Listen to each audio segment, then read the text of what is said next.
Good morning friends, welcome to my channel Anokhi Mohabbat. और आप देख रहे हैं अनकंडीशनल लव। लास्ट पार्ट में हमने देखा था कि जो हमारी कायरा रहती है वो भी थोड़ी अपसेट हो जाती है जब उसे पता चलता है कि उसकी मॉम ने तो कभी कुछ किया ही नहीं और उसकी मॉम तो सेल्फिश भी नहीं थी, अकॉर्डिंग टू नाना एंड नानी। और ये सुन के जब नाना को गुस्सा आता है तो वो बाहर गार्डन में चले जाते हैं। नानी गार्डन में नाना को मनाने चली जाती हैं। कायरा जब किचन में आती है तो उसे रिद्धि की बहुत याद आती है, पर रिद्धि के साथ बात करते टाइम वो कुछ बोलती नहीं है क्योंकि अभी तक उसे ही कुछ भी चीज़ क्लियर नहीं होती है। तो फिर वो क्या बोले। इसके बाद वो खुद भी गार्डन में चली जाती है। अब उसके आगे जो रश्मि रहती है वो जब बर्तन साफ़ करने में मदद कर रही रहती है जिया की, तो बर्तन साफ़ जिया कर रही रहती है, वॉश वो करती है पर उसे पोंछ कर रखती रश्मि है। तो ये दोनों के बहुत क्यूट क्यूट मोमेंट चल रहे रहते हैं। दोनों एक दूसरे के साथ मस्ती मजाक कर रहे रहते हैं, एक दूसरे को टच कर रहे रहते हैं। बहुत ऐसे बोलते हैं ना, जब कपल लोग एक दूसरे के साथ किचन में टाइम स्पेंड करते हैं तो वही चल रहा रहता है कि वो उसे टच भी कर रही रहती है, उसे टीज़ भी करती है और उसके साथ चल रही रहती है। वहाँ जो रिद्धि रहती है वो सारी चीज़ों को अरेंज कर रही रहती है। जो एक्स्ट्रा खाना रखा रहता है उसे निकाल के प्रॉपर किचन में रख रही रहती है। ये सारे कामों में ये लोग लगे हुए रहते हैं।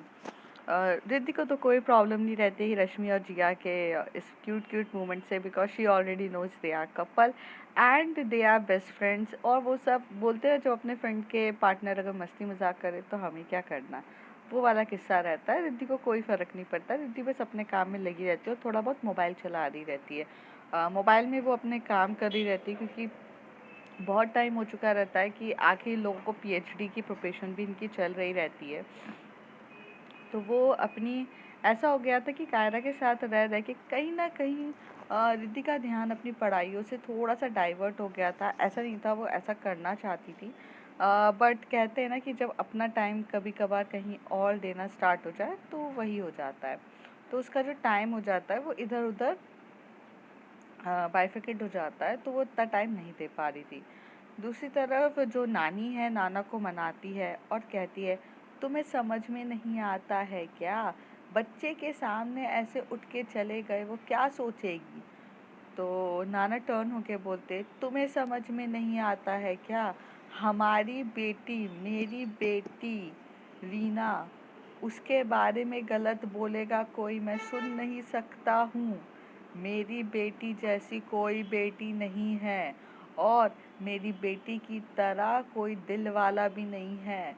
मेरी बेटी की बुराई मैं कल नहीं सुन सकता था, आज नहीं सुन सकता और कभी नहीं सुनूंगा, भले मेरी बेटी जिंदा नहीं है तब भी। मेरी बेटी मेरा गुरूर थी, मेरी आन और बान और शान है।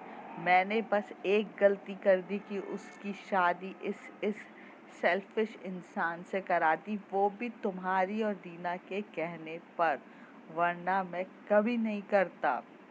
नाना का गुस्सा बहुत तेज था। नाना को कायरा के पापा से हमेशा से इश्यूज थे। शायद वो इशू इसलिए होंगे कि कुछ हुआ होगा, पर उन्हें पसंद नहीं था और वो हमेशा से कहते थे कि उनकी एक गलती ये हो चुकी है कि उन्होंने अपनी बेटी की शादी गलत इंसान से करा दी। थोड़ी देर के बाद जो नानी है उन्हें काफ़ी ज़्यादा समझाती है क्योंकि उन्हें बहुत ज़्यादा हाइपर हो जाते हैं तो उनका बीपी हाई होने का रहता है। तो वहाँ एक बहुत ब्यूटीफुल सा गार्डन रहता है, उस गार्डन में बेंच रहती है, वो वहाँ पर बैठा रहते हैं। कायरा दूर से देख रही रहती है और कायरा ऐसा लगता है कि वो कुछ चीज़ें समझना चाह रही है दोनों को देखकर। कायरा ऑब्जर्व करती है नाना नानी के बिहेवियर को और वो बहुत कोशिश करती है कि उसको समझ में आए कि हो क्या रहा है, पर उसे नहीं आता है। थोड़े टाइम के बाद जो कायरा हो जाती है वो भी थोड़ा सा हताश होकर चली जाती है और वो वापस रिद्धि के पास जाती है किचन में। तो जो रिद्धि रहती है वो जब देखती कायरा को तो कायरा को अपने पास बुलाती है और बोलती, क्या हुआ है बच्चा, इतनी अपसेट क्यों हो। जिया और रश्मि भी अपना काम छोड़ के उसके तरफ देखने लग जाते हैं। बोलते, कायरा कुछ ऐसी बात हुई है क्या जो नहीं होनी चाहिए थी। पूछते हैं उससे कि क्या हुआ है। तो कायरा थोड़ी अपसेट रहती है और कहती है कि मैं कंफ्यूज्ड हूँ। तो रिद्धि उसके पास आती है, उसे बोलती है, कैसे कंफ्यूज्ड हो आप। तो कहती है, एक तरफ ना जब आप थे ना तो कहती है हाँ मैं थी। तो कहती है आप जब थे ना, आपको पता है ना मम्मी ने जब बोला था कि रीना मम्मी सेल्फिश थी, उन्होंने ये सारी चीज़ें करी और उन्होंने ही पापा को छोड़ा और वो ऑस्ट्रेलिया चली गई थी, ये सब आपने भी सुना था ना, मम्मी ने बताया था, अंजना मम्मी ने। तो रिद्धि कहती है हाँ कहा था। तो कायरा बोलती है पर नाना नानी कह रहे हैं कि मम्मी नहीं थी सेल्फिश, मम्मी जैसी कोई इंसान नहीं थी, मैं कंफ्यूज हूँ कि कौन सही और कौन गलत है। उतनी देर में रश्मि आती है और उसे प्यार से हक करती है और उसके सर पे उसके बालों पे हाथ कराते हुए कहती है सुनो मेरी बात, देखो किसी भी पक्ष पे हम एकदम से नहीं जा सकते, you can't be come on any conclusion, और अपने माइंड को ऐसे कंफ्यूज मत रखो, हम यहाँ कंफ्यूजन दूर करने ही तो आए हैं ना। पर कायरा थोड़ा सब्र करो, हर एक चीज़ के जवाब के आंसर तुम्हें खुद मिलेंगे यहाँ पर, तुम्हें धीरे धीरे जानना होगा कि क्या हुआ है, कैसे हुआ है, क्या है। क्योंकि अंजना मैम मम्मी के हिसाब से हो सकता है कि वो सेल्फिश हो, पर तुम्हारे मॉम एंड डैड की तरफ से ना हो, और माँ बाप को तो कभी अपने बच्चे सेल्फिश दिखते ही नहीं है, पर दुनिया की नज़रों में शायद से दिखते हों। इन सारे सवालों के जवाब धीरे धीरे तुम्हें पता चलेंगे, पर अभी फ़िलहाल तुम छोटी छोटी चीज़ों से खुद को परेशान करोगी तो उनके बारे में जान कैसे जाओगी, कैसे तुम्हें पता चलेगा कि कौन सही और कौन गलत है। जब रश्मि उसे इतने प्यार से समझाती है कि तो कायरा को कहीं न कहीं काफ़ी अच्छा फ़ील होता है, उसे समझ में आता है। जो जिया रहती है वो भी बोलती है कि यार रश्मि, तुम भी मतलब आजकल अच्छे से समझाने लग गई हो। तो रश्मि उसी तरफ देख के बोलती है हम टीचर्स हैं, हमें समझाने बहुत अच्छे से आता है, हम अपने स्टूडेंट को अच्छे से नहीं समझाएंगे तो और कौन समझाएगा। तो जिया कहती है ओ मैं भी स्टूडेंट ही हूँ, तो मुझे भी समझाया दिया करो काफ़ी चीज़ें। मुझे मुझे ना प्राइवेट ट्यूशन्स बहुत ज़्यादा पसंद है, वो मुझे ना बाकी लोगों की तरह समझ में नहीं आता है, तो मुझे प्राइवेट ट्यूशन में समझाओगी। तो जो कायरा रहती है वो हंसने लगती है और हंसते हुए कहती है मैम, आपके जैसा इंसान कांच तक नहीं देखा मैंने, जो इतने सीरियस सिचुएशन में भी इतने प्यार से फ्लर्ट कर सके अपनी गर्लफ्रेंड के साथ। तो जो जो जिया रहती है वो हंसते हुए कहती है एग्जैक्टली, यही स्माइल पसंद है बेबी मुझे। क्या है, लाइफ में बहुत सारी चीज़ें हैं जहाँ सीरियस होने के हैं, पर हम हर टाइम सीरियस होके टेंशन में रह के नहीं रह सकते ना, हमें हमेशा से हंसते खिलखिलाते मस्ती करते हुए रहना पड़ेगा ना। इसलिए मुझे पसंद नहीं कि तुम फालतू का सीरियस होके बैठे रहो। तो रश्मि कहती है हाँ, और वैसे भी मजाक कर रही थी प्राइवेट ट्यूशन वाली बात। तो जिया कहती नहीं नहीं, वो मैं मजाक नहीं कर रही थी, वो तो सीरियसली कह रही थी कि यार मैं तो थोड़ी वीक स्टूडेंट हूँ ना, तो प्राइवेट ट्यूशन तो बनती है। रिद्धि बहुत काम और कूल इंसान रहती है, तो बहुत धीरे धीरे हंस रही रहती है। फिर वो इशारा करती है जिया और रश्मि को कि बर्तन धो लो वरना नानी आकर बोलेगी। तो कहती है हाँ हाँ चलो बर्तन धोते हैं। दोनों फिर बर्तन धोने चले जाते। उतनी देर में जो रिद्धि रहती है वो हक करके रहती है कायरा को। कायरा को काफ़ी ज़्यादा डीपली हक कर रही रहती किया रहता है। दूसरी तरफ जो नाना नानी रहते हैं वो लोग भी आ चुके रहते हैं, मतलब घर पे एंट्री हो चुकी रहती है, और नानी और नाना जो रहते हैं वो बाहर बैठ जाते हैं हॉल में, और नानी किचन में आ रही रहती, पर इस बात की अंदाज़ा किसी को भी नहीं रहता है। यहाँ पे जिया और रश्मि अपने क्यूट क्यूट मोमेंट में लगे रहते हैं, और जो कायरा है वो बहुत क्लोजली हग करे हुए रहती है और सीने से लगी हुई रहती है अ, अब रिद्धि के। और थोड़ी देर बाद कायरा को पता नहीं क्या होता है कि वो एकदम से रिद्धि के फेस की तरफ देखती है, और जो बहुत क्यूट सा फेस दिख रहा रहता है और उससे रहा नहीं जाता है, और वो किस कर देती है। जब वो किस कर रही रहती है उसी वक्त नानी भी आ चुकी रहती है, और नानी जो कायरा को किस करते हुए देख लेती हैं। यहाँ पे जिया और रश्मि भी अपने मोमेंट्स में लगे रहते हैं, मस्ती मजाक करते हुए एक दूसरे को टच कर रहे रहते हैं, फीलिंग चल रही रहती है। तो ये सब देखकर उनका ध्यान नहीं जाता है रिद्धि और कायरा की तरफ से, पर किस कर रही रहती है, पर रिद्धि उसे रोकती नहीं है। वैसे रिद्धि काफ़ी मैच्योर रहती है, उसे पता रहता है कि वो कहाँ पर है, क्या सिचुएशन में उसे रोकना चाहिए, पर वो रोकती नहीं है क्योंकि उसे ऐसा लगता है कि अभी वो जिस वल्नरेबल सिचुएशन में है उसे प्यार की ज़रूरत है, और अगर उसे करना है तो करने दो।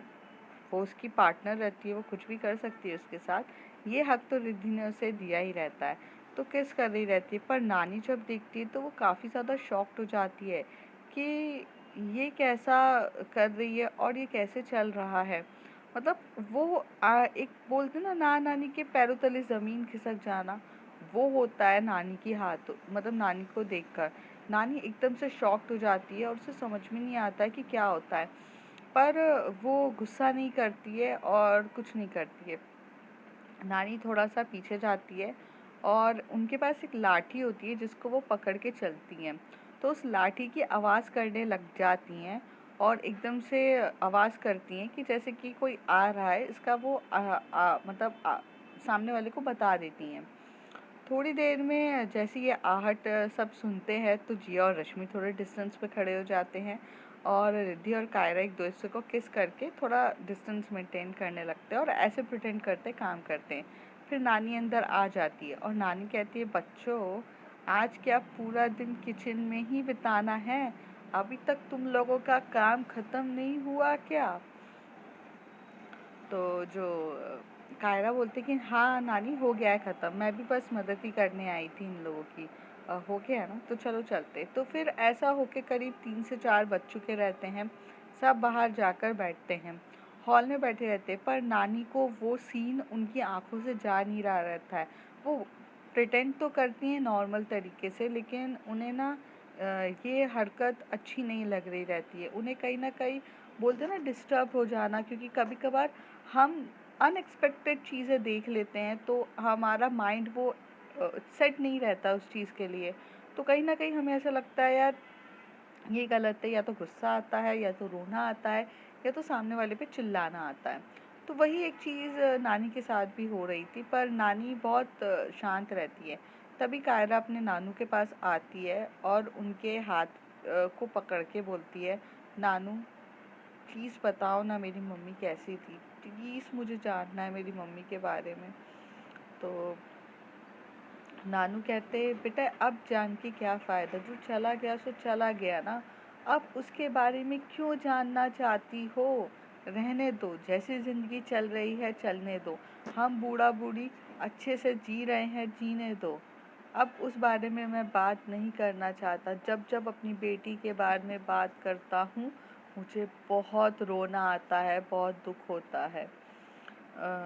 तो कायरा कहती है, पर नानू मेरी क्या गलती है? मेरी इन सब चीज़ों में क्या गलती है? मुझे मेरी माँ का प्यार नहीं मिला, ये तो भगवान की वजह से हुआ कि उन्होंने जो सोचा वो हो गया है। लेकिन लेकिन आप तो कम से कम मुझे बताओ। तभी नानी कहती है, बेटा तुम्हारे भगवान की वजह से कुछ नहीं हुआ है, तुम्हारे पापा की वजह से हुआ है।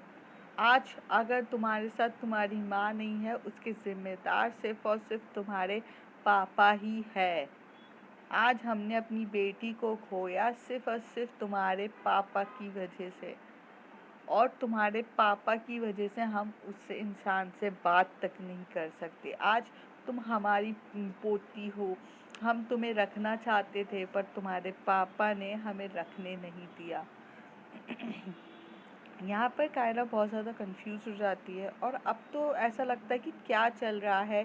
एक तरफ रीना मम्मी को बोला जाता है कि वो सेल्फिश थी, वो अपना मतलब देखकर चली गई, क्योंकि अंजना मम्मी ने उसे जो बताया रहता है उसके दिमाग में वो ही रहता है। पर चल क्या रहा था? क्या अंजना मम्मी बुरी थी? क्या अंजनी मम्मी ने जानबूझ के मेरे को मेरी माँ के बारे में भड़काया? क्या सारे सवाल थे? ये सारे सवाल उसके मन में इतने ज़्यादा घुसे ही जा रहे थे। तभी वहाँ पे जो रिद्धि रहती है वो आती है और कायरा को पकड़ती है और बोलती है, बैठो यहाँ पे। और कायरा को काफ़ी अच्छे से संभालती है, बोलती है, जिया रश्मि ज़रा कायरा को देखो। फिर वो आती है नाना के पास और नाना को बोलती है, नाना कायरा की तो कोई गलती नहीं है ना इसमें। कायरा को तो कुछ भी नहीं पता। क्या होता है, आधा अधूरा ज्ञान हमेशा से दुख देता है और इंसान को कड़वाहट की तरफ खींचता है। वो सिर्फ उतना ही जानती है जितना उसे अंजना आंटी ने बताया। अंजना आंटी ने ये बताया कि वो सेल्फिश थी। रीना मम्मी उसकी सेल्फिश थी। उन्होंने ऑस्ट्रेलिया जाना, अपने हर एक करियर पे ज़्यादा फोकस किया, फैमिली को नहीं देखा, और जितना प्यार वो अंकल से पहले करती थी वो सारा प्यार उन्होंने ख़त्म कर दिया और वो सिर्फ अपने मतलब के लिए वो जी। ये सब चीज़ें उसे पता है। नाना, नानी, ये सारी चीज़ों का अगर आप कह रहे हो तो उसे पूरा सब चीज़ डिटेल में बताओ। उसे हर एक चीज़ को क्लियर करो, तब जाके तो उसे पता चलेगा कि क्या हुआ है, कैसे हुआ है, कौन सही और कौन गलत है। यहाँ पर हम सही और गलत के बारे में जानने नहीं आए हैं। उसे सिर्फ और सिर्फ अपनी माँ के बारे में जानना है, क्योंकि उसे ये जानना है कि उसका नेचर कैसा है, वो किस पर गई है, अपने पापा पर गई है या अपने मम्मी पर गई है। अगर फ्यूचर में वो कुछ गलतियाँ ना करे जो उसके माँ बाप ने करी है, बस वो ये जानना चाहती है। मेरे ख्याल से ये तो कुछ भी गलत नहीं है नाना नानी। कल जाके उसे भी बहुत सी ज़िंदगी आगे देखनी है, तो वो कुछ गलती ना कर बैठे, इसलिए वो आपसे अपनी माँ बाप के बारे में जानने आई है। कहते हैं ना बड़े बुजुर्ग कि माँ बाप से ही तो सब कुछ चीज़ें सीखी जाती है, तो वही वो भी करने आई है। उसे नहीं पता उसकी मॉम कैसी थी, क्या थी, क्या था, पर उसने अपने पापा को देखा है, तो वो उसे अपने पापा से ज़्यादा अपनी मॉम को जानने की इच्छा है कि कल जाके वो कोई ऐसी गलती ना करे जिसकी वजह से उसे ज़िंदगी भर पछताना पड़े। सो नाना नानी, प्लीज़ आप उसकी मदद करो। तो उसे प्लीज़ बताइए, उसकी उलझनों को सुधारिए। इसलिए हम इतने दूर से आए हैं आपको ये सारी बातें समझने के लिए। नानी जो रहती हैं, एक तरफ वो रिद्धि को ऑब्ज़र्व कर रही रहती हैं, क्योंकि रिद्धि का बोलने का तरीका और रिद्धि की बात करने का तरीका काफ़ी ज़्यादा समझदार रहता है। उन्हें ये चीज़ अच्छी लगती है कि लड़की तो समझदार है, पर ये कैसे है, वो उसे किस कर रही थी, कायरा रिद्धि को किस कर रही थी, ये बात नानी के दिमाग से जा ही नहीं रही रहती है। तो नानी कहती है, बेटा तुम हो कौन जो ये सारे सवालों के जवाब हमसे पूछ रही हो कौन तुम, और तुम्हारा कायरा के साथ क्या रिलेशन है, पहले तो तुम मुझे ये बताओ। जैसे ये सारे सवाल नानी पूछती है तो रिद्धि भी शॉक्ड हो जाती है, कायरा भी शॉक्ड हो जाती है, और जिया और रश्मि भी। अब यहाँ पे एकदम से हो जाता है कि बताया तो था दोस्त हैं, फिर क्यों।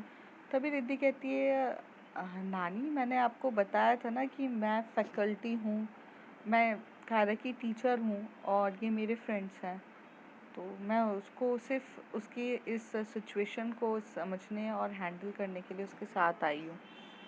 तो नानी बोलती हैं, कैसे सिचुएशन को हैंडल कर रही हो, मेरी पोती को बहला के फुसला कर उसके साथ गलत काम करके तुम कर रही हो, देखा मैंने तुम्हें, दोस्ती की आड़ में आकर तुम गलत काम कर रही हो उसके साथ, ये बहुत गलत है। वो बच्ची है और तुम बच्ची को सिर्फ और सिर्फ बहका रही हो अपने मतलब के लिए। तुम्हें देखा मैंने किचन में तुमने क्या किया उसके साथ।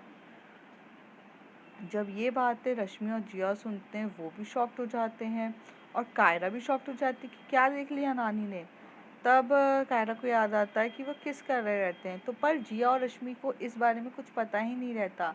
तो किचन में तो उन्हें सिर्फ ये याद आता है कि किचन में तो क्यूट क्यूट मोमेंट मेरे और अ, जिया के चल रहे थे, तो कायरा ने कैसे आई मीन सॉरी रिद्धि के ऊपर ये सारे सवालों के जवाब क्यों आ रहे हैं।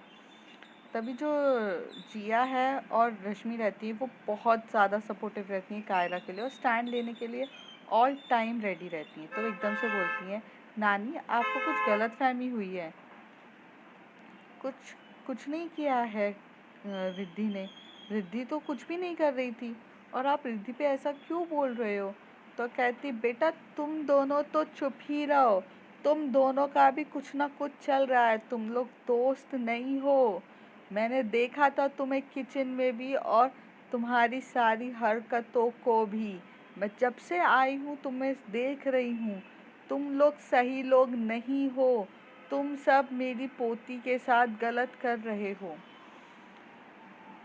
कायरा को भी समझ में नहीं आता कि क्या नानी बोले जा रही हैं, पर कायरा ये चीज़ जान चुकी रहती कि शायद उन्हें किस करते हुए उसने देख लिया था, इस वजह से बोल रही हैं। रिद्धि चीज़ सब कुछ समझ जाती है कि नानी क्या कह रही हैं, तो बिना कुछ बात को फालतू का आगे बढ़ाकर या किसी चीज़ को डिनाई करके कोई मतलब नहीं था। तो रिद्धि खड़ी होती है अपनी जगह से और कहती है, हाँ नानी, हम दोस्त नहीं हैं। कायरा से मैं प्यार करती हूँ, कायरा मुझसे प्यार करती है, और आपने किचन में शायद जो देखा वो सही है, और ये यही रियलिटी है, मैं झूठ नहीं कहूँगी, तो ये है। सो जो कायरा मुझे प्यार करती है, तो इस हक से वो मुझे यहाँ पर लेकर आई है आप लोगों से मिलवाने के लिए, या ये कहूँ अकेले ये सारी चीज़ें खुद हैंडल नहीं करना चाहती थी। जिस तरीके से आपका नाना के साथ जो रिलेशन है, वैसा ही रिलेशन मेरा कायरा के साथ है। नाना वहाँ बैठे बैठे सुन रहे रहते हैं, उन्हें समझ में नहीं आता। फिर नाना कहते हैं, कोई मुझे बताएगा कि चल क्या रहा है? क्या बोले जा रही हो आप? और बेटा तुम क्या बोले जा रही हो कि मेरा और इसका रिलेशन जैसा है तुम्हारा और कायरा का है? बेटा हम पति पत्नी हैं, हम एक दूसरे से शादी की है, हम प्यार करते हैं। तुम दोनों तो लड़कियां हो, तुम्हारा और इसका कैसे कुछ हो सकता है? तभी वो अपने नाना की तरफ रिद्धि कहती है कि नानू वो आप सही कह रहे हो, एक लड़का लड़की के बीच का ऐसा रिलेशन होता है, बट यहाँ पर भी रिलेशन ऐसा ही है। कायरा मुझसे प्यार करती है, मैं कायरा से प्यार करती हूँ, और ये कह के चुप हो जाती है।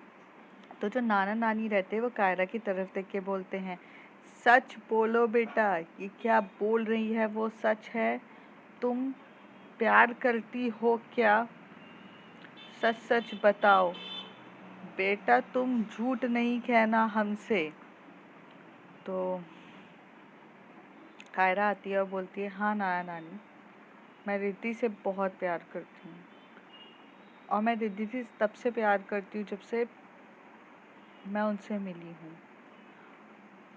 मेरे घर में मामी पापा को भी ये बात पता है, सबको पता है, और जिया और रश्मि मैम भी कपल हैं, वो दोनों एक दूसरे से भी प्यार करते हैं।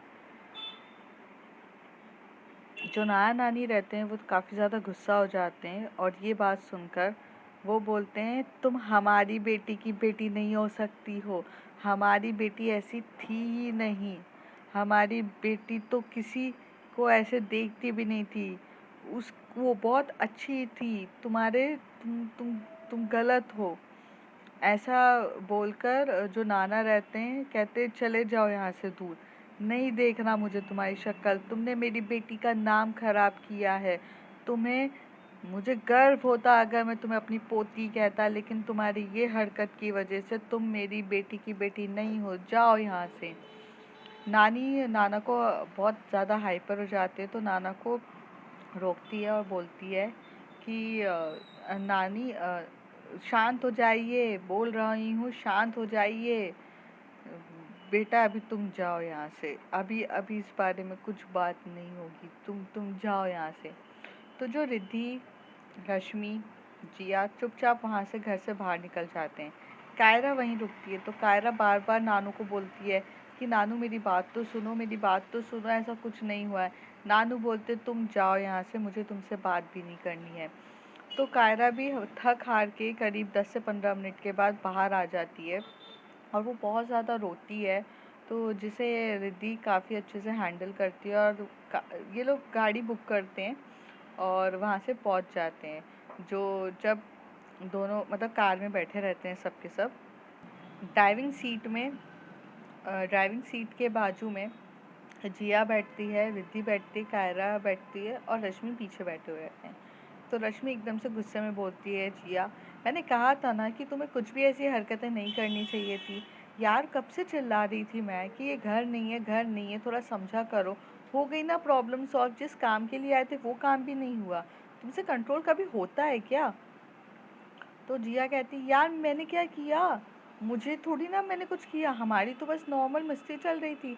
बट वो पॉइंट आउट तो रिद्धि को कर रहे थे बार बार कि रिद्धि तुमने कायरा के साथ क्या किया, रिद्धि किचन में क्या हुआ था। तो रिद्धि चुप रहती है और कुछ बोलती नहीं है। तभी रश्मि बोलती कि हाँ किचन में क्या हुआ था जो नानी बोल रही थी, did you do the something? तो कहती है, तो कायरा एकदम से आंसू पोंछते हुए कहती है उनकी कुछ गलती नहीं है, मैंने उन्हें किस कर दिया था। वो उस समय मुझे कुछ समझ में नहीं आया, वो मुझे हक करके कंसोल कर रही थी बट मैंने उन्हें किस कर दिया, जिसकी वजह से मुझे नहीं पता था नानी ने देख लिया होगा। और नानी ने देख लिया और उन्होंने मेरी बात तक नहीं सुनी, उन्होंने समझने की भी कोशिश नहीं करी, उन्होंने इतना गुस्सा होके चल मेरे को भगा दिया। जो रिद्धि रहती है वो एकदम से हक करती है और बोलती है शांत हो जाओ, शांत हो। सिचुएशन हर टाइम एक जैसी नहीं होती है बच्चा, धीरे धीरे हैंडल करेंगे ना। उनकी गलती क्या है, उन्हें एकदम से अगर कुछ भी चीज़ अनऑड दिखेगी तो उनको अजीब तो लगेगा ना। अब दो लड़कियों का प्यार समझना आसान नहीं होता है किसी के लिए भी। ये दुनिया है, यहाँ पे हर चीज़ हमारे हिसाब से नहीं चलती है। कुछ लोग आसानी से समझ जाते, कुछ लोगों को समय लगता है। और वो उस जनरेशन के हैं, वो नाना नानी है, तुम्हारे मम्मी के भी पुराने हैं। तो सोचो, टाइम लगेगा ना उन्हें समझने के लिए। आप सोचोगे कि एकदम से वो समझ जाएं, ये पॉसिबल नहीं है बच्चा। थोड़ा समझो बात को। तो रश्मि भी कहती है कि हाँ कायरा, उनके लिए समझना बहुत मुश्किल है। यही बात मैं जिया को भी समझा रही थी कि इनकी हरकतें ना करो, पर इनको समझ में ही कहाँ आता है। जिया कहती है कि आप ना हर चीज़ मुझ पे क्यों डाल देते हो? तो कहती है कि बताओ ना, तुम्हें मना कर रही थी कि नहीं? तो कहती है हाँ बट मुझे क्या पता था इतनी बड़ी प्रॉब्लम हो जाएगी। रिद्धि कहती है प्रॉब्लम कुछ नहीं हुई है, हम उन्हें एकदम से समझाने जाएंगे तो प्रॉब्लम होगी ही ना। उन्हें थोड़ा सा वक्त चाहिए, वक्त दोगे तो धीरे धीरे हो जाएगा। रिद्धि कायरा रोते हुए रिद्धि की तरफ देखते हुए कहती है क्या हो जाएगा, वो मुझसे बात ही नहीं कर रहे और मेरी मम्मी के बारे में भी मुझे कुछ पता नहीं चला। रिद्धि ऐसा रहा तो मैं कैसे जानूंगी मेरी मम्मी क्या थी, क्या है वगैरह। मुझे जानना है, मुझे सच्ची में अपनी मम्मी के बारे में सब कुछ पता करना है। मुझे जानना है कि वो कौन थी, क्या थी। और पापा पापा के साथ शादी करके क्या क्यों क्या हुआ, सब जानना है। मुझे पक्का जानना है, प्लीज़ मेरे को जानना है। जो रिद्धि रहती है वो काफ़ी अच्छे से कंसोल करते हुए बोलती है मैं वादा करती हूँ कि हम बात करेंगे। हम नाना नानी के पास कल जाएंगे उनसे बात करने। आज उन्हें थोड़ा अकेले रहने दो, वो थोड़ा हैंडल करने की कोशिश करेंगे सिचुएशन को, तब जाके होगा। अगर अभी आप जाकर उन्हें बोलोगे तो नहीं होगा पॉसिबल, ठीक है? हम कल पक्का जाएंगे, ठीक है? अभी आप टेंशन ना लो। ये क्या कहते हैं, जो ड्राइवर रहता है, जो गाड़ी चला रहा रहता है, वो ऐसी सिचुएशन देख के अजीब सा फेस बना रहा रहता है, जिसको ना जिया देख लेती है और जिया कहती है तुम्हारे फेस के एक्सप्रेशन क्यों उड़ गए हैं? क्या हो गया है? कभी चार लड़की खूबसूरत लड़कियां देखी नहीं है या फिर चार लड़कियों का प्यार नहीं देखा? तो वो अपनी एकदम से इधर नज़र करता है और बोलता है कि नहीं मैडम मैं कुछ ऐसा नहीं, बट मैं भी शॉक्ड हूँ लड़कियों का प्यार देखकर। तो कहते हैं हाँ तो शॉक्ड रहो ना, क्या अब मैं तुम्हें भी यहाँ पे एक्सप्लेन करने बैठूँ? जिया का थोड़ा दिमाग गरम रहता है क्योंकि उसका गुस्सा बनता है लेकिन अपनी वाइफ पे तो उतार नहीं सकती है, जो उसकी रश्मि रहती है। तो रश्मि कहती है जिया यार क्या कर रही हो, फालतू का क्यों लड़ रही हो उससे? भाई साहब सॉरी, हाँ आई एम रियली सॉरी। वो थोड़ा सा गुस्से में आ गई है। तो कहती क्या गुस्से में आ गई है, इन्हें भी बड़ी प्रॉब्लम हो रही है हमारे रिलेशन को लेकर। लड़की लड़की लोगों क्या मर जाए, कोई प्यार नहीं कर सकती है क्या? हमारी फीलिंग्स की कोई कदर नहीं है किसी को? तो रश्मि कहती है शांत हो जाओ जिया, किसी और का गुस्सा किसी और पे मत उतारो। भैया आई एम रियली सॉरी, आप हमें बस छोड़ दीजिए। थोड़ी देर में वहाँ आ जाते हैं ये लोग होटल पे और उतर के चले जाते हैं। अब देखते हैं आगे फ्रेंड्स होता है क्या, कैसे हर एक चीज़ मैनेज होगी। अब तो नाना नानी गुस्सा हो गए हैं, जो चीज़ करने आए थे वो काम छोड़ के अब कुछ और होने वाला है। क्या सोचा था कायरा ने और हो क्या गया है। अब इस बारे में कैसे कायरा हैंडल करेगी सारी सिचुएशन को, ये तो हम कुछ आगे कुछ एपिसोड्स में देखेंगे। और आखिर हुआ क्या है कि एक तरफ अंजना आंटी ने बोला कि रीना सेल्फिश है, और दूसरी तरफ उसके मतलब नाना नानी जो एक्चुअल में रीना के मॉम एंड डैड हैं, वो कह रहे हैं हमारी बेटी कभी सेल्फिश नहीं है। और यहाँ पर वो गुस्सा है कायरा के पापा पर। तो बहुत सारे राज अब कुछ खुलने वाले हैं। तो उन सब के लिए स्टे ट्यून्ड विथ मी। और if you like my story, like share and subscribe and thank you.